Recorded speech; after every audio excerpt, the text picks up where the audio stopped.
yang mengikuti manhaj salaf biasanya begitu mereka mendapatkannya, mereka akan kokoh di atasnya.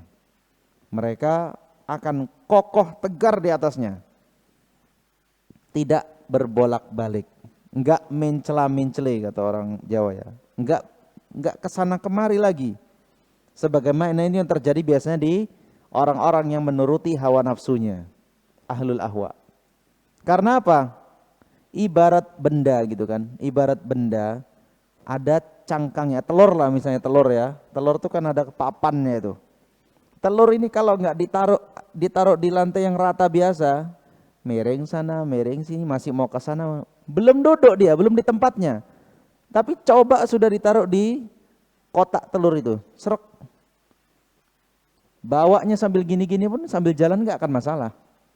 Nggak masalah. Udah terduduk dia. Udah terduduk misalnya, udah pas dudukannya itu udah enak, udah PW, udah nggak geser tuh. Begitulah para ahlul haq. Orang-orang yang mengikuti manhaj salaf, maka dia akan kenal inilah yang hak, ini baru pas. Ayatnya jelas, hadisnya jelas, pengamalan para sahabatnya jelas. Apa lagi? Apa lagi? Makanya biasanya mereka adalah orang-orang yang kemudian tegar, kokoh di atasnya. Nah, tinggal kena angin-angin maksiat ya kan. Kadang-kadang imannya naik, wah, kajian sepekan pun diikuti semua. Kadang-kadang imannya turun ya kan, absen lagi. Itulah makanya pesan Rasulullah SAW bahwasanya iman itu ada masa tingginya. Kalau masa lagi tinggi-tingginya, giatkan ibadah itu, maksimalkan apa yang bisa dimaksimalkan. Nanti kena masa turunnya, futurnya gitu, kena masa futurnya, turunnya, ya. Kalau kena pas masa-masa futur, minimal jangan tinggalkan sama sekali. Kita semua ini sama. Ada nanti masa kita lagi naik-naiknya itu, wah semangat ibadah itu berkobar-kobar, ya kan? Mungkin kalau di saat itu ada perintah jihad fisabilillah, mati di sana, itu rela, nggak masalah gitu. Tapi nanti ada masanya loyo gitu kan, jangankan diajak jihad, diajukan kota infak aja 1000 pun tak keluar. Padahal kantongnya penuh gitu. Kalau itu imannya lagi turun. Begitu memang.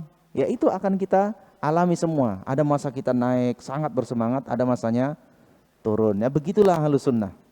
Tapi kalau untuk akidah, oh nggak ada tawar-tawar mas. Aku udah tahu ini syirik. Nggak akan lagi. Ya kan? Udah tahu dia. Udah terduduk gitu. Akidahnya tuh kayak terduduk. Ayatnya jelas, hadisnya jelas. Perbuatan para sahabat pun jelas. Itu nggak akan geser dia. Nah, kecuali tadi paling kena terhempus maksiat kepada Allah. Maka segera bertaubat kepada Allah Ta'ala, kembali ke jalan Allah Ta'ala. Kalau iman itu lagi turun, nah caranya gimana? Banyak lah itu ya kan.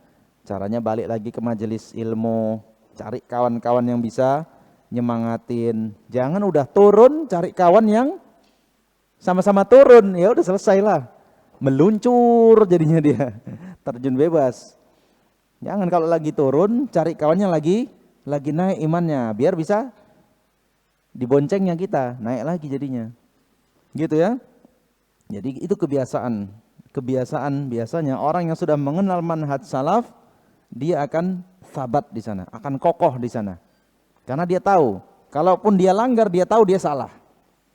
Misalnya dia berbuat syirik, itu udah pasti goncang hatinya nih. Buat syirik ini gawat ini gitu kan. Masuk neraka habis nih. Nah begitu, sama seperti Ammar bin Yasir ya, waktu beliau dipaksa untuk mengatakan kalimat kufur, terucap walaupun itu nggak sadar mengucapkannya karena siksaan begitu kuat, nggak sadar, tapi kan nyeselnya habis itu nggak ketulungan. Gimana ini aku nasibku, gimana nasibku ini, aku udah kufur ini, udah mau coba nangis sampai turun akhirnya ayat yang memaafkannya. Ya, menyelamatkan dia. Begitu memang kebiasaannya. Kalau udah tahu yang hak, mau baling itu kena nanti tuh. Hatinya yang akan goncang lagi. Ibarat tadi telur, udah duduk dia, dipindahkan lagi, goyang lagi. Tapi dia akan tahu. Nah begitulah ikhwati fillah rahimani wa rahimakumullah, jika seorang sudah tahu yang hak.